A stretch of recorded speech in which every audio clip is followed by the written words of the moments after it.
लवकर जेवणे, लवकर झोपणे आणि पहाटे लवकर उठणे, व्यायाम करणे, वॉकला जाणे, काठी फिरवीत ऐटीत चालणे. आजोबा आमचे खूप हुशार, दिसतात कसे ऐटदार.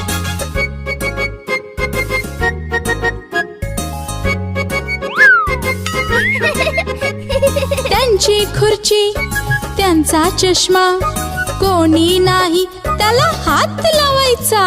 छोट्याशा गोष्टी सांगतात छान, त्यातून होते मोठे काम.